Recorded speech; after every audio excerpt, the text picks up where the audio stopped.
अस्सलाम वालेकुम। मेरा नाम डॉक्टर उसामा बिन जुबैर है। पल्स पॉड के साथ हम पॉडकास्ट करते हैं बहुत सारे राइटर्स के साथ, पोइट्स के साथ, उन लोगों के साथ जो हमें गुजरे हुए वक्तों की कहानियां सुनाते हैं। अच्छा, हम ऑल्टरनेटिव नैरेटिव की बात करते हैं और हम इससे पीछे नहीं हटेंगे, क्योंकि मैं अक्सर कहता हूं कि मैं अपने आंगन में उम्मीदों का पेड़ लगाए रखता हूं। मैं आज भी कहता हूं कि एक टाइम आएगा जब हमारी नस्लें पढ़ लिख जाएंगी और तब उनको ख्याल आएगा कि हमारा भी एक माजी था जिससे जुड़त में ही हमारी आफियत है। फिर हमारा माजी तासुफ था या एहसास फख्र था, मुस्तकबिल हमारा खदशा है या उम्मीद है, ये फैसला करने के लिए हम बहुत से लोगों को बुलाते हैं। आज जो हमारी गेस्ट हैं उनका भी तारुफ मैं कॉलमिस्ट के तौर पे कराऊं, राइटर के तौर पे कराऊं, एक उस्ताद के तौर पे कराऊं, या एक मेरा बड़ा फेवरेट शहर है कराची, वो उसमें रहती हैं। कराची में रहने वालों को एक तारुफ कराची में रहना भी होता है। या मैं ये कराऊं कि वो खातून है जो हमें आज थोड़ा सा बताएंगी कि माजी इनके लिए इनफरादी तौर पर और इज्तिमाई तौर पर तासुफ है या एहसास फख्र। मोहतरमा रईस फातिमा, अस्सलाम वालेकुम। वालेकुम सलाम। कैसी हैं आप? ठीक है। बेल्ला बश। हमने आपको जहमत दी आज। मुझे मैडम ये बताएं, शुरू करते हैं आपकी पैदाइश से। अब आपके उधर थे फैमिली आपकी उधर थी और फिर हिजरत भी हुई जी। जब आप पीछे मुड़ के देखती हैं तो वो क्या है? वो तासुफ है या एहसास फख्र है? नहीं, तासुफ है। अच्छा, तासुफ है क्यों? इसलिए कि मैं समझती हूँ कोई हिजरत ऐसी नहीं होगी जिसमें इतना खून बहा है, और इतना खून बहा है कि बरसों से सदियों से जुड़े हुए शहरों से टूट कर आना और उसके बाद फिर एक नए मुल्क में इस उम्मीद पर कदम रखना। ये मुल्क उम्मीद था, पाकिस्तान एक उम्मीद था, उस उम्मीद में आना। लेकिन यहाँ पर आकर जो हालात यहाँ पर हुए और जो कुछ हुआ, तो फिर आदमी सोचता है कि वहां तो हम हिंदुओं के साथ रहते थे और हम मुत्तहिद थे, और यहाँ इस कलमे के नाम पर, इस्लाम के नाम पर, हालांकि पाकिस्तान बनने की वजह जो है माशी ज़्यादा ने वो बना यहाँ पर, लेकिन जब यहाँ पर आए तो सब बिखर गए, सब बिखर गए बरादरियों में, जबानों में। इसमें मुझे जो दुख होता है वो ये होता है कि सब तकसीम हो गए। मेरे वालिद और मेरी वालदा, मेरी दादी जिस माहौल का जिक्र करती थी वहां तो वो ये कहती थी कि दिवाली के ऊपर हम लोग हिंदुओं के घरों पे जाके चिराग जलाते थे, ईद बकरीद के मौके पर वो हमारे घर सेवइयां बिरयानी भेजते थे। तो वो जब उनसे था तो हमारे अंदर अभी क्यों चीज क्यों नहीं रही? तो रईस फातिमा के लहजे में कुर्रतुल हैदर बोल रही है। और अभी मैंने कुछ दिनों पहले इफ्तिखार साहब से बात की तो उन्होंने भी कहा, उन्होंने कहा भाई मैं किसी दीन के लिए और किसी उसके लिए नहीं आया था, मैं मुआशी आसूदगी के लिए पाकिस्तान। बिल्कुल बिल्कुल सही। तो एक कॉन्सेप्ट वो था। अभी आपने तो वो बात कर दी है, लेकिन इसको आगे कंटिन्यू भी करते हैं कि हमारा कुछ सामान उधर रह गया। 3 दफा आप भारत गई, हालांकि आपने तो आंख यहीं खोली थी, शऊर यहीं, फिर भी कुछ रह गया था वहां अपने इज्तिमाई विरसे का, लाशऊर का, जो खोजने 3 दफा वहां गई। हाँ बिल्कुल, जाके अफसोस होता है, दुख होता है। रोज मैं तो रोई हूँ बाकायदा। हुमायूं के मकबरे पे मैं खड़े होकर रोई हूँ, क्योंकि हुमायूं का मकबरा, एक वो थी मेरी बहन जो मुझसे 16 साल बड़ी है, उनकी शादी तकसीम से चंद महीने पहले हुई थी, 47 में हुई थी। ये जुलाई अगस्त में हुआ है, वो शायद जून में उनकी शादी हुई थी। तो मेरे बहनों यहाँ करा लाहौर में थे, फौज में आर्मी में मेजर थे वो जब शादी हुई है। तो उन सबको उठाकर उनके हिंदू दोस्त ही आए मेरे बहन के घर, और उनकी मेरे बहनों की वालदा को कहा बच्चों को लेकर चलिए, यहाँ खतरा है। वो ले जाके उन्होंने हुमायूं के मकबरे में बिठा दिया। वहां वो लोग रहे, कितने अरसे रहे। मेरी बहन कहती है हुमायूं की पनाह में थे, हुमायूं की पनाह में। तो मेरी बहन कहती है कि मुझे कपड़े जो थे, चुप मैं कहती थी ये नहीं ये नहीं, तो मेरी अम्मी कहती है कि इतने नखरे मत किया करो।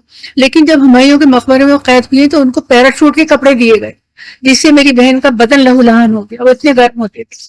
वहां जाओ, फिर ताजमहल जाओ, ये हमारी मीरास थी। क्या हुआ, जिन जिन जगहों पर जाओ वहां मुसलमानों के इतने निशानात हैं, और हकीकत ये है कि भारत जो ज़र मुबादला कमा रहा है वो हमारे ही विरसे से कमा रहा है।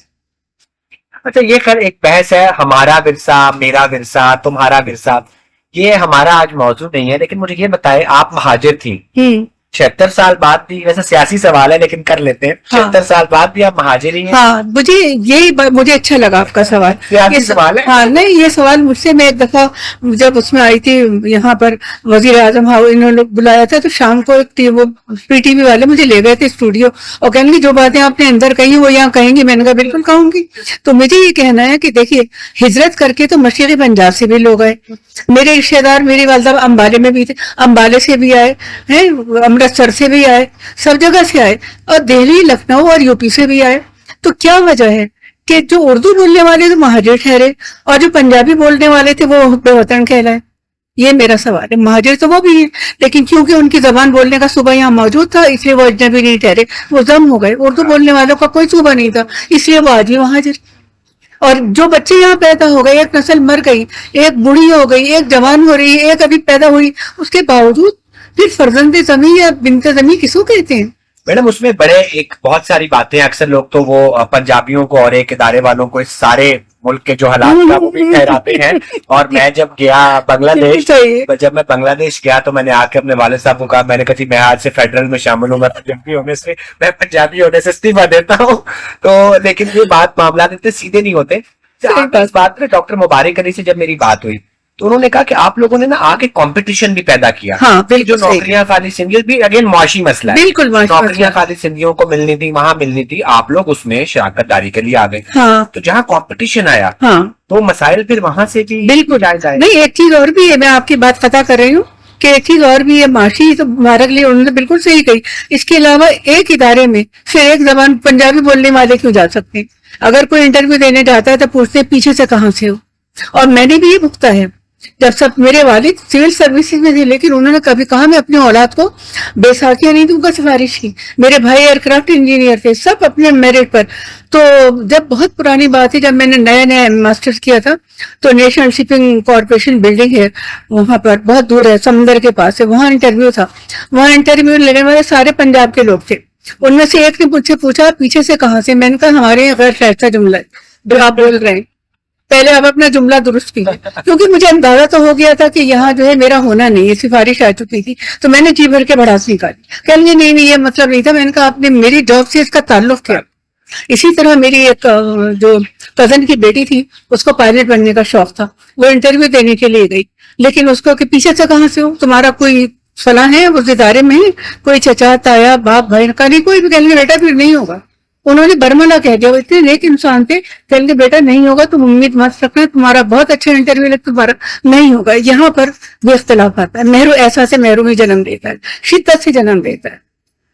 मैडम वही बात है, बंगालियों को भी एहसास महरूमी था, महाजरों को भी है, बलोचों को भी है, सिंधियों को, मतलब किसको इस मुल्क में शायद सारे ही इस एहसास महरूमी। आप ये देखिए, मुल्क तो रहा ही नहीं ना, ये छोटे छोटे। अब मुझे याद आता है कि जब बलोचिस्तान की मैं तो पढ़ती हूँ कि जब कायदे-ए-आज़म जिंदा थे और पाकिस्तान बनने के बाद हो गए, तो एक बच्चे से पूछा तुम कौन हो? कहने का बलोच। वो कहा नहीं तुम ये कहो पाकिस्तानी हो। और आज भी उस सूबे का जो हाल है, मेरा वहाँ जो लोग जाते हैं वो आके बताते हैं कि वहाँ ये है कि हम बलोची हैं, पाकिस्तान कहाँ गया। बस मेरा दुख ये है कि मेरे वालिद तो अंग्रेजों ने पूछा कि बस साहब आप यहाँ रहना चाहते हैं या पाकिस्तान हो गए? नहीं, मेरा मरना जीना पाकिस्तान हो। वो पाकिस्तान कहाँ गया? चले थोड़ी सी लाइटर नोट पे बात लाते हैं। आपके वालिद बुखारी साहब के भी दोस्त हैं, बिल्कुल, दोनों मिलके ड्रामे भी किया। हाँ, ड्रामे करते थे, म्यूजिक देते थे। हाँ, कोई एक उस जमाने में जो आप बता रही थी कि जी फीमेल कैरेक्टर्स नहीं हुआ करते थे, तो वो भी यही दो शायद निपटाया करते थे। हाँ, वो जरा सा बताएं उसके बाद। वो बस ये है कि मैं तो उन्हें चचाई कहती थी और छोटे उम्र से देख रही थी उनको।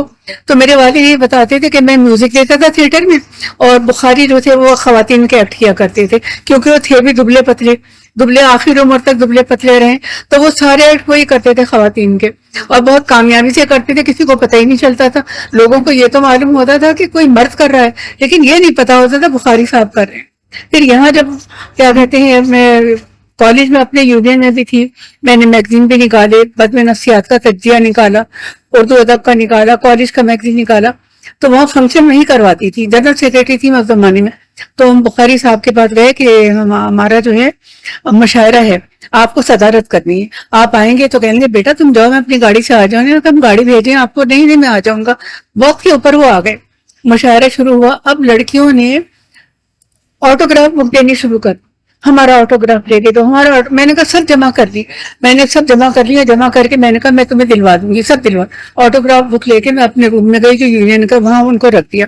बुखारी साहब चले गए, मैंने लड़कियों से कहा बुखारी साहब को दे दी, अब वो साइन करके वो दे देंगे। उसके बाद मैंने बैठ के उस कमरे में बुखारी साहब के तजहात बनाए और उससे लड़कियों को एक आध शेर लिखा, एक आध जुमला लिखा, सारी निपटा दी।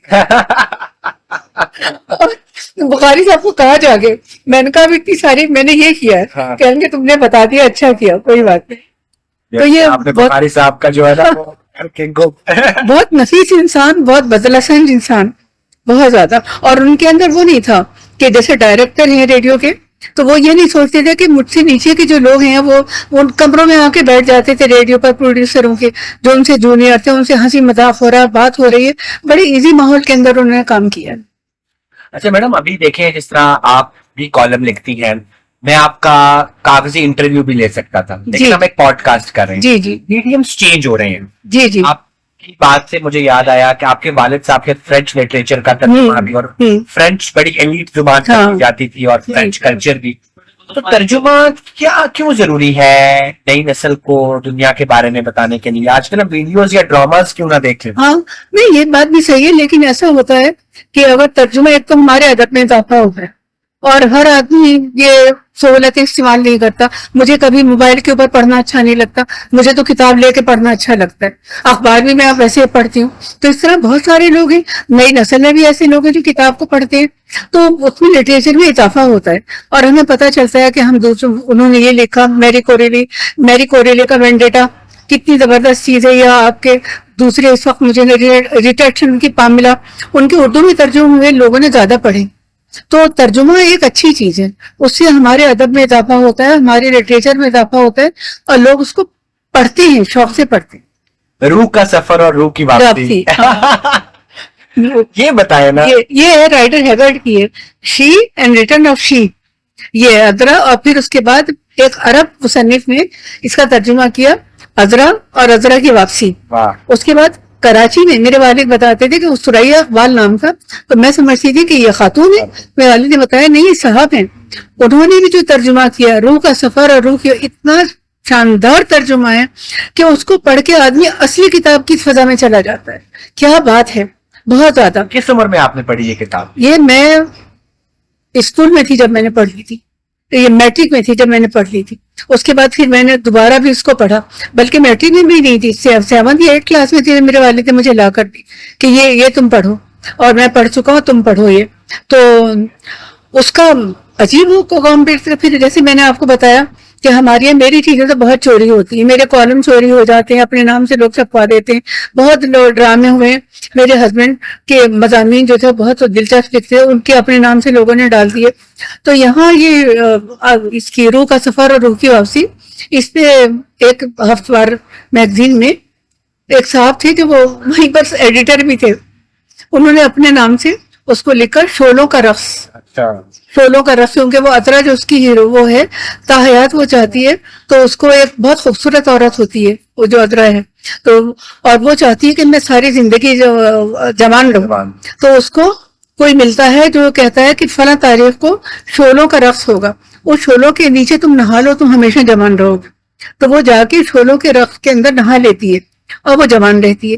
लेकिन उसके बाद ये होता है कि उसको ये होता है कि मैं मजीद वो रहूं, तो उसके बाद उसकी तारीख पर जब वो आता है तो उससे ज्यादा देर खड़ी हो जाती है, तो वो रिवर्स हो जाती है बिल्कुल। तो वो क्या बोटॉक्स इंजेक्शन वाला हिसाब है। बिल्कुल, हाँ बिल्कुल।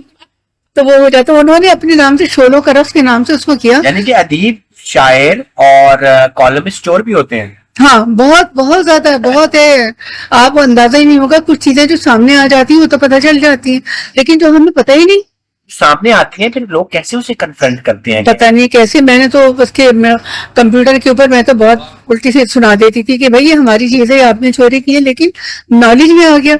लेकिन क्या पता आपके नॉलेज में कितना ना आया हो। और मुझे कई लोगों ने कहा आपको अफसाना फला किसी और के नाम से इसमें पढ़ा है, और वो अफसाना आपका सेम। तब आते हैं आपकी एक और जहद की तरफ जो बड़ी डिफरेंट है और आजकल बड़ी रेलेवेंट है, चौका अदब। एक वो जमाना था जब हम बड़े हो रहे थे तो हमारे पेरेंट्स दिल करते जी बच्चों के रिसाले आएंगे, बच्चों की कहानियां होगी, اب ہمارا ٹائم ہے کہ ہم اپنے بچوں کے لیے دیکھتے ہیں کہ وہ ہاں۔ یوٹیوب کڈس پہ یوٹیوب، کون سی ویڈیو دیکھیں گے. ہاں یہ بالکل. جو بچوں کے ادب سے یوٹیوب کڈس تک کا سفر ہے، اس میں بچوں کا ادب آبسلیٹ ہو جائے گا، رہے گا، اور یوٹیوب کڈس کیسے چلے گی، نئی نسل پہ کیا ہوگا، کیا سوچتے ہیں؟ اچھا، یہ مسائل ہمارے یہاں ہی ہیں. باہر کے آپ دیکھیے رسالے بھی چھپ رہے ہیں، میگزین بھی چھپتے ہیں، ان کی کتنی بکس آتی ہیں باہر کے ملکوں میں، مغرب ممالک میں بچوں کی کہانیاں چھپی، اور کیونکہ ان کے بڑوں کو پڑھنے کا شوق ہے تو ان کے بچوں کو بھی ہے.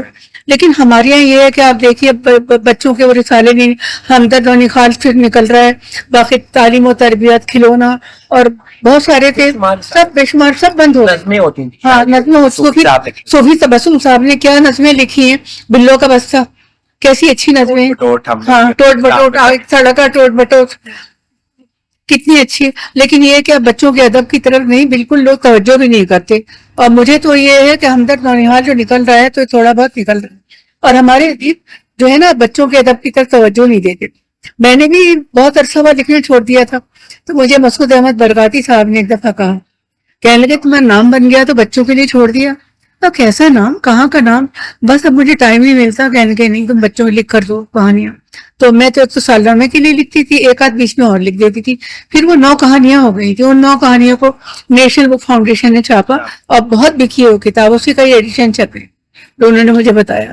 ہمارے پاس، میں چونکہ سائکائٹرسٹ ہوں، تو میرے پاس 10 11 12 18 سال کے جو بچے ہوتے ہیں، پیرنٹس کو بڑی پرابلم ہوتی ہے کہ جی یہ عام روش سے ہٹ رہے ہیں اور ان کی تربیت میں کوئی کمی رہ گئی ہے، کوئی کلائیاں کاٹ رہا ہے، کوئی گولیاں کھا رہا ہے، کوئی ایکٹ آؤٹ کر رہا ہے.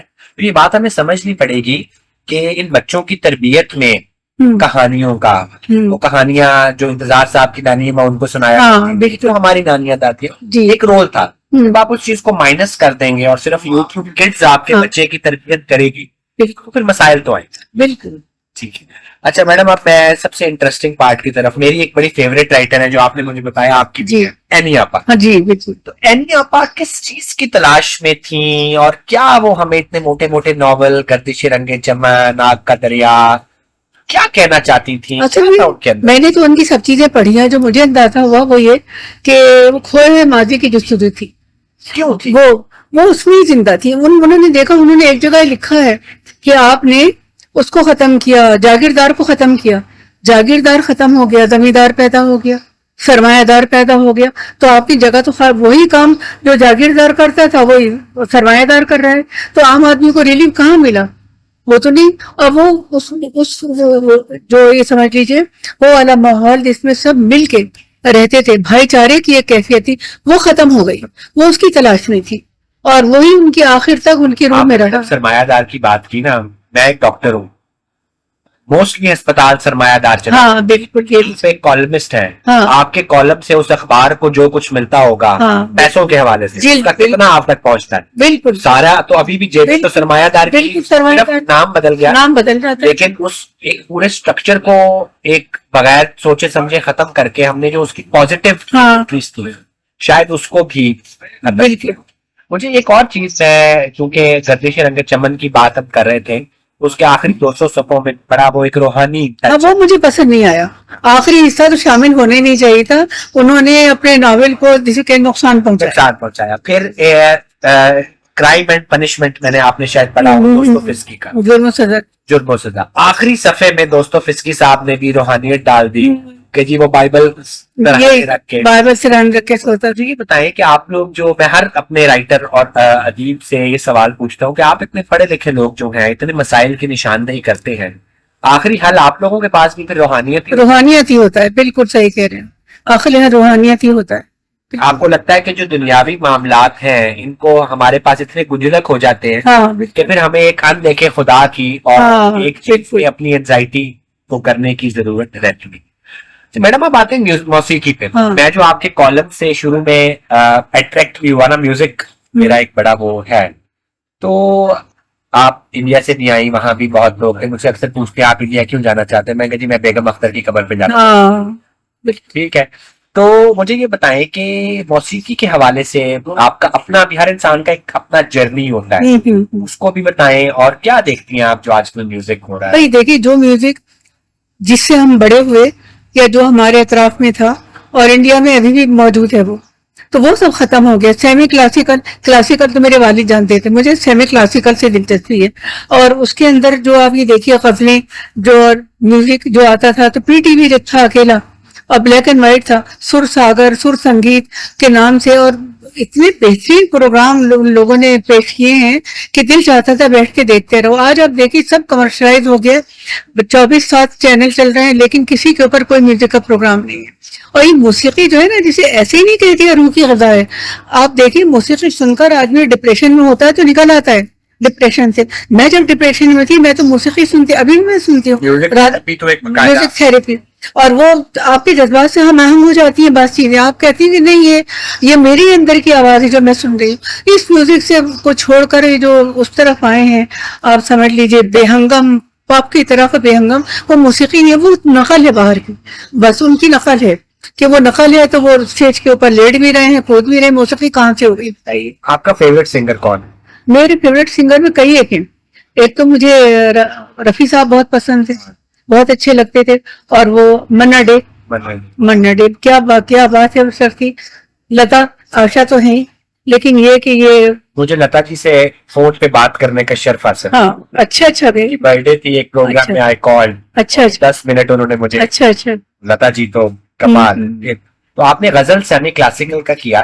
ایک چیز میں تھوڑا سا, چونکہ آپ کی بھی وہ ایک سائڈ میوزک والی, آپ کے فادر کی بھی, میں نے لتا جی پہ ایک مضمون بھی لکھا, تو میں نے اس پہ مینشن بھی کیا کہ جو غزل اور سیمی کلاسیکل یہاں 60s 70s میں جس طرح اس کو لوگ لے کے چلے, وہ انڈیا میں نہیں چل سکا. ہاں وہ غزل گائکی جو یہاں فریدہ خانم, اقبال بانو, پھر ایون ٹینا سانی تک, جو وہاں تک رک گیا, اس کے بعد نہیں آگے. اس کے بعد نہیں آگے چل. انڈیا میں لتا جی نے بھی گائی, آشا جی نے بھی گائی, غلام علی بھی گئے بہت, لیکن وہ ان کے پاس شاید وہ کمپوزر ہی نہیں تھے, تو وہ چیز نہیں کر پائی.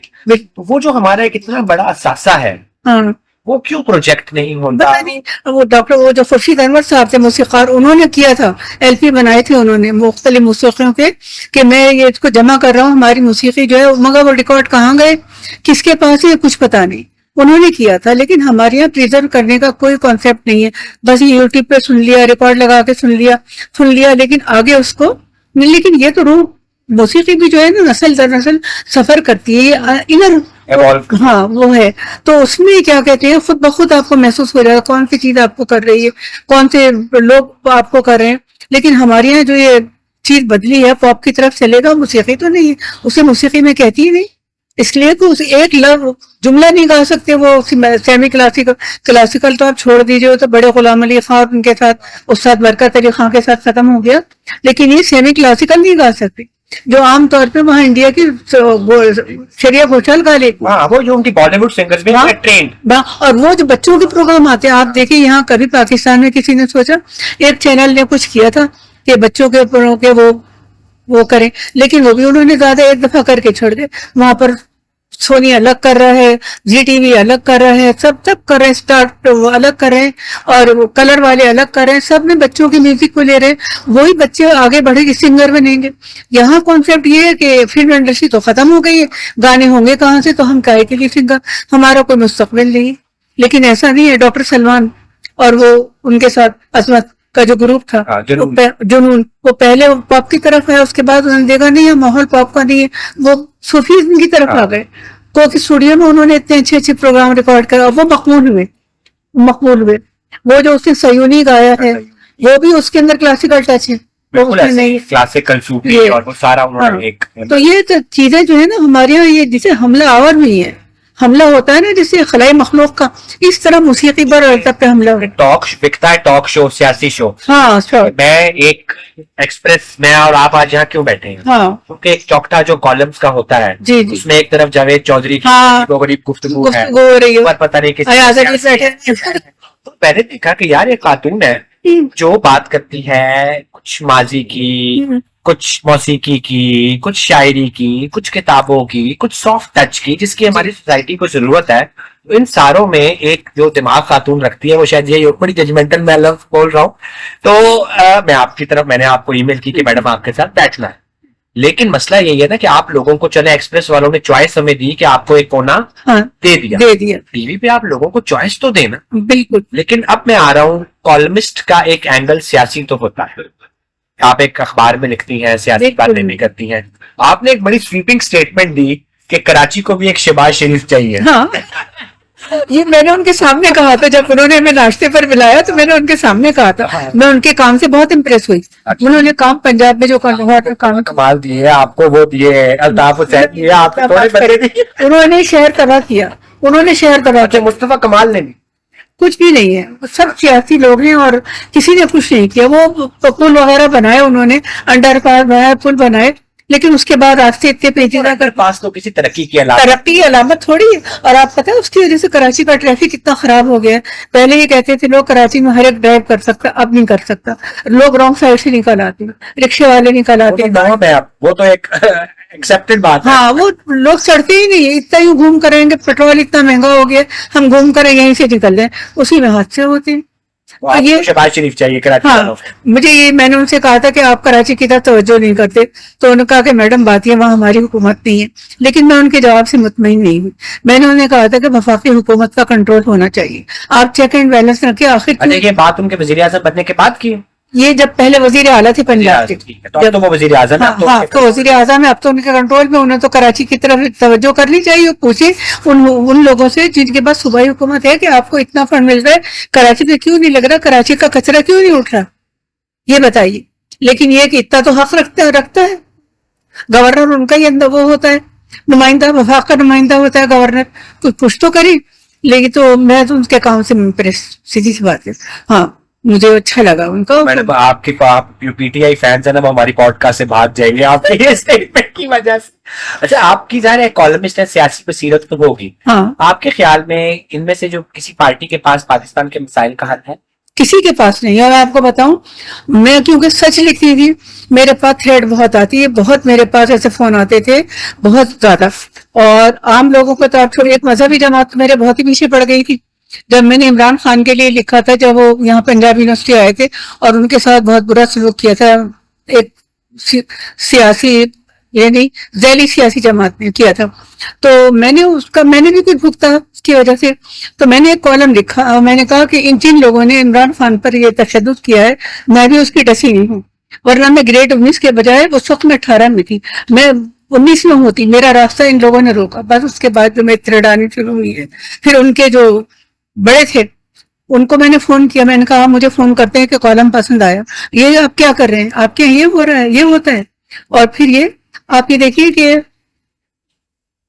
ایک بہت بڑے ادارے سے میرے پاس فون آیا ٹاپ کے کہ آپ ہلکا ہاتھ رکھیں. اچھا میں نے کہا, پھر میرے ایڈیٹر نے مجھے فون کیا, کہنے لگے کہ بہت بڑی جگہ سے فون آیا, ان سے کہیں ہاتھ ہلکا رکھیں, اگر خاتون ہوتی تو ہم خود دیکھ لیتے, آپ کہیں ہاں خاتون ہوتی تو ہم دیکھ لیتے.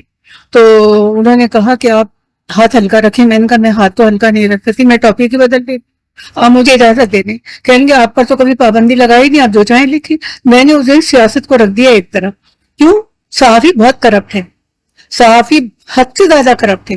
پیسے لے کر یہ اس کے اوپر بیٹھتے ہیں چینل کے اوپر, اور جو ان کو پیسے دیتا ہے اس کی قصیدہ خوانی کرتا ہے. صحافی بھی جن کے کالم آپ کے اوپر, ہاں بالکل 100%, بالکل یار یہ دیکھے نا چلانا ہے یا نہیں, کیونکہ بہت بڑا نام ہے. بالکل بالکل.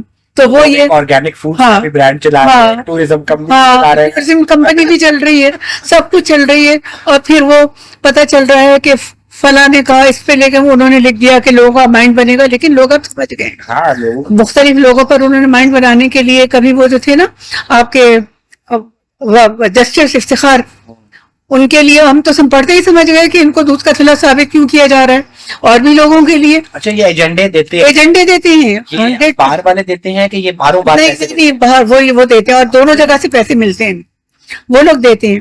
ہمارے جو انورٹڈ کامن وہ بھی ان کو لائن دیتے ہیں کہ آپ لکھیں, ہمیں پتہ دیتے ہیں, لیکن اس کے علاوہ بھی پیسے بھی لیتے ہیں. بالکل پیسے بھی لیتے ہیں, اس کے بغیر تو لکھ ہی نہیں سکتے. بالکل, اس لیے صحافی تو بہت کرپٹ ہے. آپ کو ایک چھوٹی سی بات بتاؤں, پہلے جب پیپل پارٹی کی حکومت آئی تھی تو آپ کو یاد ہوگا کہ رضا گیلانی تھے, تو انہوں نے یہ کہا تھا کہ میں 100 دن میں سارے معاملات ٹھیک کر دوں گا. تو مجھے ریڈیو سے بلاتے رہتے تھے. ایک دفعہ آیا کہ اب گاڑی بھیجی کہ آپ آ جائیے, ٹاک شو ہے, اس میں 3-4 काफी एजेड लोग शामिल थे, सीनियर लोग शामिल थे, मैं भी उसमें थी। वहां पे हम इंतजार कर रहे थे स्टूडियो खाली होने का। वहां पे एक सहाफी भी थे, यूसुफ उनका नाम था, उनकी डेथ हो गई अब मैं, तो वो भी थे। बात करते रहे तो सब बेनजीर का ये मर्डर हुआ था नया नया, हमने उस पर बात की, उन्होंने बात की हमसे, खुल के बात की, उनकी ब्लैकबेरी के बारे में भी बात हुई, सारी बात हो गई, सब उन्हें अंदर का पता था, कहेंगे ये है।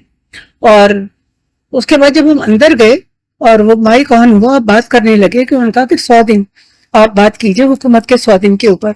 उधर गया, जब उनकी तरफ गया, बल्कि उससे मुझसे कहा कि देखें आप, आप हमारी मदद कीजिए, आप थोड़ी सी तारीफ कर दीजिएगा।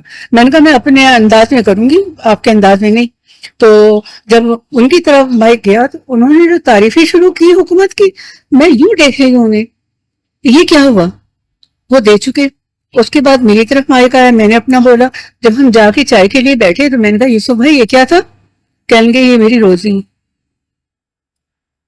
तो मैडम एक लास्ट सेगमेंट पे जाने से पहले आखिरी सवाल, और ये कॉलमिस्ट और एक खातून जो सेंसिटिव है, जिसने इतना टाइम गुजारा है, नसीम, अब मैं नाम भी लूंगा क्योंकि बात चल पड़ी है, नसीम हिजाजी से लेकर जावेद चौधरी तक, कौन को झूठे किस्से सुनाना है, इनके बारे में लोग जस्टिफिकेशन ये देते हैं कि जी कौम का मोरल बूस्टिंग है। हाँ, इसका कोई फायदा है? कुछ भी फायदा नहीं, चाहे वो नसीम हिजाजी करते थे या जावेद चौधरी करे, इसका कोई फायदा है वाकई कौम का मोरल नहीं, कुछ भी नहीं है, कोई फायदा नहीं है, बिल्कुल। ये सिर्फ सही समझ लीजिए कि बिला वजह लोगों को गुमराह करने वाली बात है, ना कुछ भी नहीं। लोग इतने बेवकूफ नहीं बनते, लोगों के अब बहुत IQ बहुत ज्यादा बढ़ गया है लोगों का, तो समझने लगे, ये चूरन अब नहीं बिकेगा। बिल्कुल।